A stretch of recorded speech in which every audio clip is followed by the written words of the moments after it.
Hello everyone, I am here again to complete my previous topic. तो पहले देख लेते हैं कि कल हमने क्या पढ़ा था। कल हमने रैशनल नंबर का addition, multiplication, subtraction and division पढ़ा था। उसके बाद एक टॉपिक है जो मैं आपको पहले क्लियर कर देना चाहता हूँ, वरना आपको आगे बहुत प्रॉब्लम होगी। कौन सा टॉपिक है? लिखा हुआ है rules to add and subtraction. ठीक है, कि हम किसी भी नंबर को ये कैसे ऐड और सब्ट्रैक्ट करते हैं।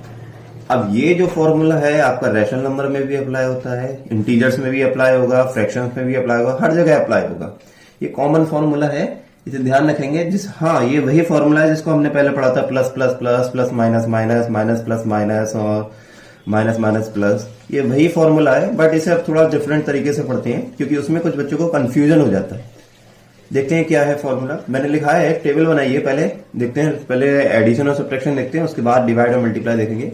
टेबल है same sign operation add symbol big number, different sign operation subtract symbol big number. क्या मतलब है कि अगर दो नंबर, यहां मैंने इंटीजर्स को लेकर सॉल्व किया है, आप रैशनल नंबर को लेकर सॉल्व करेंगे और अगर आगे फ्रैक्शन चैप्टर आएगा उसको भी लेकर सॉल्व कर सकते हैं। यहां मैंने इंटीजर्स नंबर लिए हैं, उससे कोई मतलब नहीं है। ये फॉर्मूला हर जगह अप्लाई होगा। जैसे कि 5 + 7, यहां पे क्या है, रूल के अकॉर्डिंग चलते हैं। वैसे तो हमें पता है 5 + 7 12 होगा, बट रूल के अकॉर्डिंग देखते हैं। यहाँ पे 5 के आगे कौन सा साइन है? प्लस। कोई साइन नहीं होता तो प्लस माना जाता है। 7 के आगे भी कौन सा साइन है? प्लस। जब दोनों सेम साइन होते हैं तो नंबर हमारा क्या होता है, कौन सा ऑपरेशन परफॉर्म होता है? ऐड। यानी कि 7 और 5 12। सिंबल कौन सा पुट करते हैं? बिग नंबर के आगे का। बिग नंबर कौन सा है? 7। 7 के आगे कौन सा साइन है? प्लस। तो यहाँ पे कौन सा साइन होगा? प्लस। है सच में? नेक्स्ट देखते हैं, यहाँ पे क्या है, -5 + 7 है ना। तो एक नंबर माइनस का है, एक नंबर प्लस का है। साइन कैसे है? डिफरेंट। डिफरेंट में कौन सा ऑपरेशन परफॉर्म होगा? सब्ट्रैक्ट। तो 7 में से 5 जाएगा, कितना बचेगा? 2 बचेगा। ठीक है। सिंबल कौन सा आएगा? बिग नंबर के आगे का। यहाँ बिग नंबर कौन सा है? 7। उसके आगे कौन सा साइन है? प्लस। तो यहाँ पे +2 इज द आंसर। प्लस चाहे पुट करिए या नहीं करिए। यहां देखिए 5 - 7, देखिए 5 के आगे कोई सा सिंबल नहीं है तो क्या मानते हैं? प्लस। यहां both the signs are different. Okay, तो डिफरेंट है तो which operation will be perform? Different sign, that is subtraction. Okay, तो 7 - 5 2, but sign is of big number. Big number कौन सा है? 7। 7 के आगे कौन सा साइन है? Minus. So we will put minus sign here. देखिए इस मेथड से करेंगे तो आपको कोई भी प्रॉब्लम नहीं होगी, कंफ्यूजन नहीं होगा। सेम इसी तरीके से डिवीजन और मल्टीप्लिकेशन में भी रूल होते हैं, इसमें थोड़ा सा डिफरेंट है।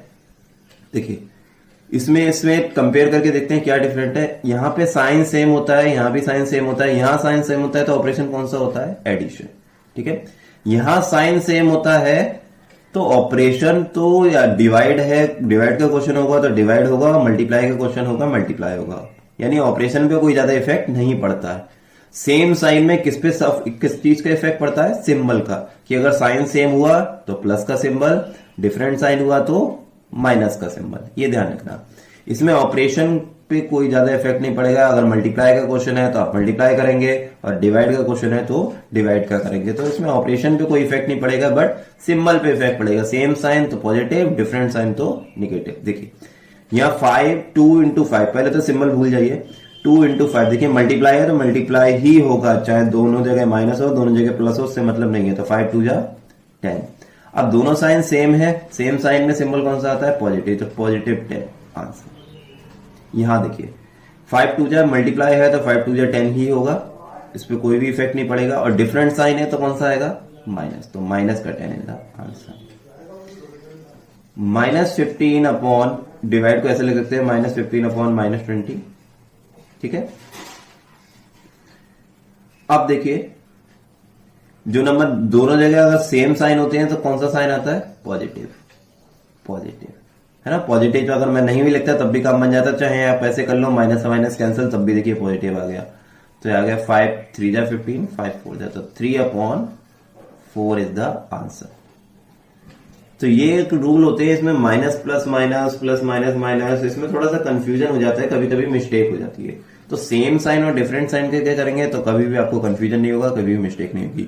आगे इस रूल्स की बहुत ज्यादा इंपॉर्टेंस आप समझेंगे और ये बहुत ज्यादा यूज होगा, तो इसको हमेशा समझ के करिए। और खुद से एग्जाम पे लेके 5-6 क्वेश्चन आप सॉल्व कर सकते हैं। मैं कुछ क्वेश्चन होमवर्क में भी दूंगा तो वो भी आप सॉल्व करके दिखाएंगे।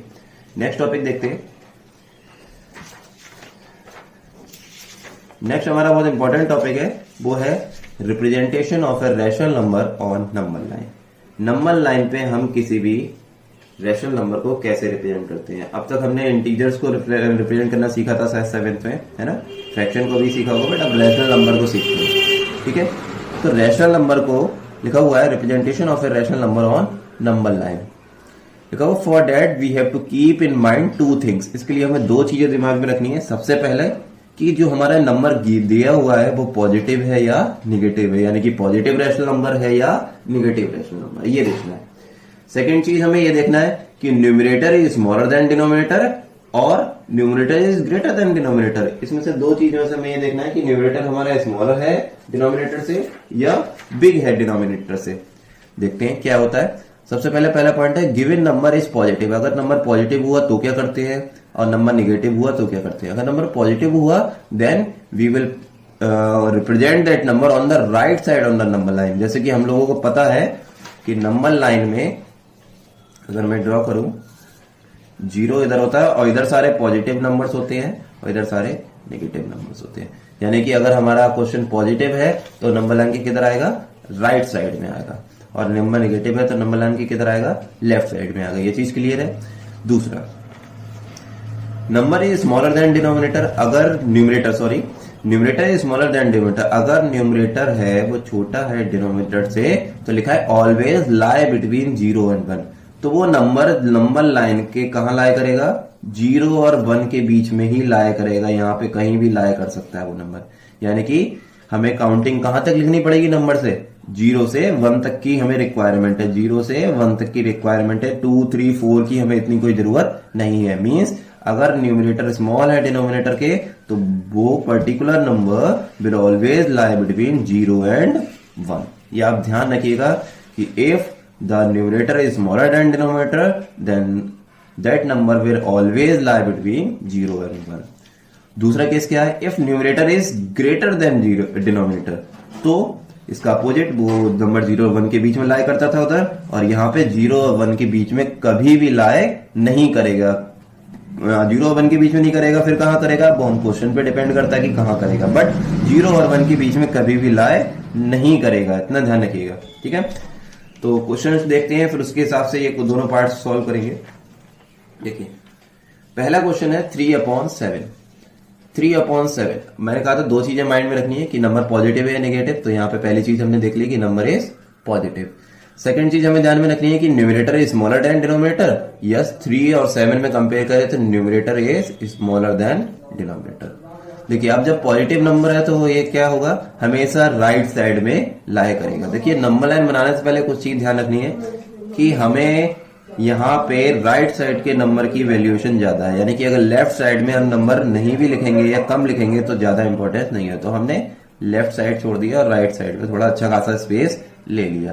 तो 0 लिख दिया, 1 लिख दिया, ये राइट साइड में आएगा। एक चीज और देखिए, न्यूमरेटर जो है स्मॉलर देन डिनोमिनेटर, तो ये नंबर कहां लाए करेगा, 0 और 1 के बीच लाए करेगा। तो यहाँ पे आगे 2, 3 अगर नहीं भी लिखेंगे तब भी हमारा काम चल जाएगा। 2 और 3 की लिखने की जरूरत नहीं है। अब देखिए रिप्रेजेंट कैसे करते हैं। देखिए यहाँ पे क्या है, 3/7, डिनोमिनेटर क्या है 7। तो हमने क्या कर देना है कि इसको 7 पार्ट्स में डिवाइड कर देना है। यानी कि 0 और 1 की गैपिंग को कितने पार्ट्स में डिवाइड करेंगे, 7 पार्ट्स में डिवाइड करेंगे। 7 पार्ट्स मींस अब 7 पार्ट्स इक्वली डिवाइडेड होने चाहिए। यानी कि ये नहीं कि एक पार्ट ज्यादा या एक पार्ट कम गैपिंग हो। तो ये 1, 2, 3, 4, 5, 6 एंड 7। तो यहाँ पे मेरी अनइक्वल हो गया, तो आपको ये ध्यान रखना है, स्केल से मेजर करके करना है। तो यहाँ मैंने देखिए 7 पार्ट्स में डिवाइड करा हुआ है। 0 से 1 के बीच की गैपिंग को 1, 2, 3, 4, 5, 6, 7 पार्ट्स में मैंने डिवाइड कर दिया। अगर मैं फिर से आपको दिखाऊं, 0, 1, 1, 2, 3, 4, 5, 6 और 1, 7। देखिए अगर आपने पहले ही 1 ले लिया तो आपको क्या होगा, 7 पार्ट्स में डिवाइड करने में प्रॉब्लम होगी, स्केल से मेजर करना है। तो इसके लिए देखिए कुछ बातें ध्यान में रखनी पड़ती हैं, आपको माइंड यूज करना पड़ता है। You have to be very clever. यहाँ 0 लिखा, आगे इक्वल पार्ट्स में 7 पार्ट्स कर दिए, 1, 2, 3, 4, 5, 6, 7। और जहां पे भी 7 आया वहां पे मैंने क्या लिख दिया, 1। अगर आप 0 और 1 लिख देंगे तो उसको 7 पार्ट्स में डिवाइड करना थोड़ा सा डिफिकल्ट होगा, बट आप 7 पार्ट्स काउंट करते जाओ, जहां जाए 1 आ जाए, क्योंकि 0 1 की गैपिंग कितनी भी रख सकते हैं, बट ध्यान रखना 0 1 की गैपिंग इधर जितनी होगी इधर भी लेफ्ट साइड में 0 1 1 की गैपिंग होगी, इधर भी 7 पार्ट्स में आप डिवाइड कर सकते हैं। ठीक है, तो ध्यान रखना, ये थोड़ी सी आपकी बातें हैं जो नंबर लाइन बनाते हुए ध्यान रखनी पड़ती है। तो मैंने 7 पार्ट्स में डिवाइड कर दिया। अब ध्यान रखो 0 के जस्ट अगला वाला जो फर्स्ट मार्क होगा ये होता है 1/7 का। ये वाला मार्क जो होता है, मैं आपको अगर दिखा दूं, ये पहला वाला मार्क होता है 1/7 का, दूसरा वाला मार्क होता है 2/7 का। क्यों अपॉन 7 क्यों आ रहा है? क्योंकि 7 पार्ट्स किए हैं और पहला मार्क है तो 1/7, दूसरा है 2/7, तीसरा क्या होगा 3/7, चौथा क्या होगा 4/7, पांचवा क्या होगा 5/7, छठा क्या होगा 6/7 और लास्ट क्या होगा 7/7 भी कह सकते हैं या 1 भी कह सकते हैं ना। तो हमें रिप्रेजेंट क्या करना था, जरा देखिए 3/7, तो पहला मार्क होगा 1/7, दूसरा होगा 2/7, तीसरे पे हमने 3/7 पे यहाँ पे लगाया डॉट और ऊपर लिख दिया 3/7। तो इस तरीके से हमने नंबर लाइन पे रिप्रेजेंट कर दिया। दूसरा क्वेश्चन देखते हैं। दूसरा क्वेश्चन है -4/5। चेक करा नंबर कैसा है, नेगेटिव है, और चेक करा कि न्यूमरेटर है स्मॉलर देन डिनोमिनेटर। देखिए अब ये नंबर लाइन पे कहां लाया करेगा, लेफ्ट साइड। क्यों? क्योंकि नंबर निगेटिव है, तो हमने लिखा 0 और -1। अब न्यूमरेटर स्मॉलर देन डिनोमिनेटर 4 और 5, 4 स्मॉल होता है, तो ये भी कहां लाया करेगा 0 और 1 के बीच में, बट कहां लेफ्ट साइड में, यानी कि 0 और 1 के बीच में, वो भी लेफ्ट साइड में, तो 0 और 1 नहीं कहेंगे, कहां 0 और -1 के बीच में लाया करेगा, 0 और -1। अगर ये प्लस होता है तो कहां होता है 0 और +1 के बीच में। अब देखो क्या करना है, 5 पार्ट्स करते हैं, -4/5 यानी कि 5 पार्ट्स में डिवाइड करना है। डिनोमिनेटर देखिए जितना होगा हम उस नंबर लाइन को उतने ही पार्ट्स में डिवाइड करेंगे। तो 0 और -1 की गैपिंग कितने 5 पार्ट्स है, 1 2 3 4 5, 1 2 3 4 5। ठीक है, इधर भी हमने 1 लिख दिया, एक आध नंबर इधर भी लिख दिया, हालांकि इधर जरूरत नहीं है, और इधर भी हमने 5 पार्ट्स में 5 इक्वल पार्ट्स में डिवाइड कर दिया।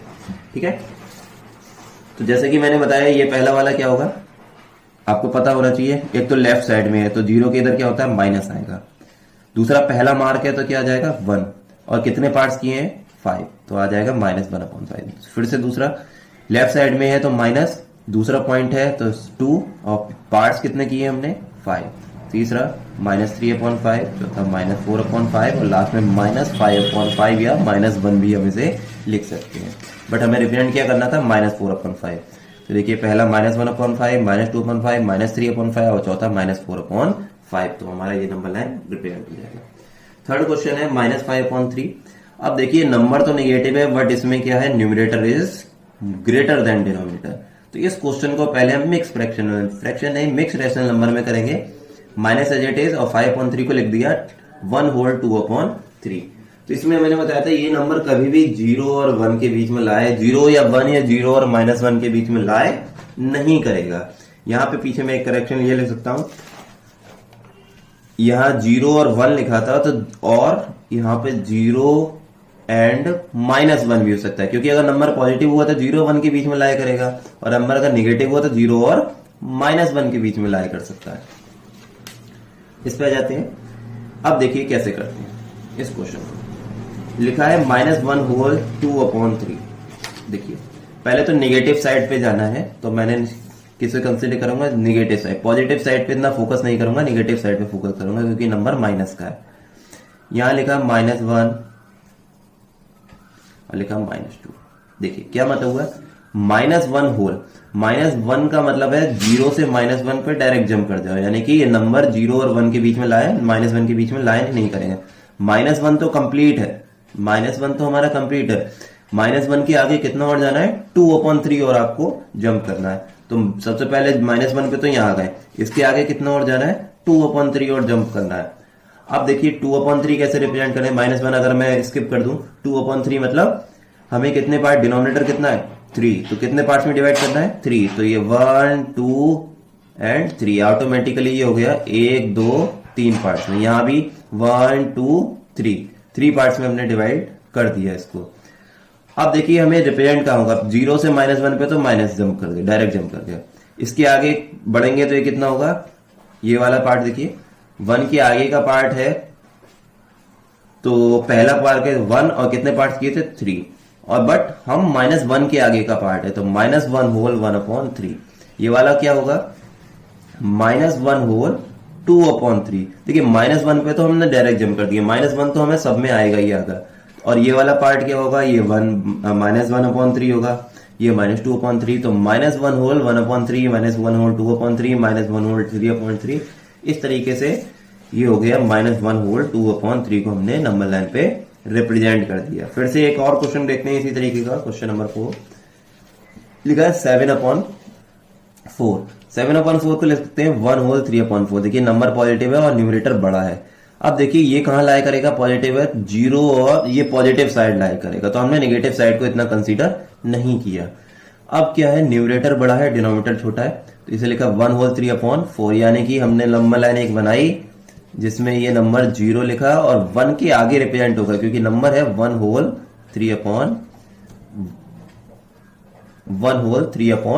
तो नंबर लाइन के 1 के आगे रिप्रेजेंट होगा, तो 1 के आगे कौन नंबर लिखिए 2।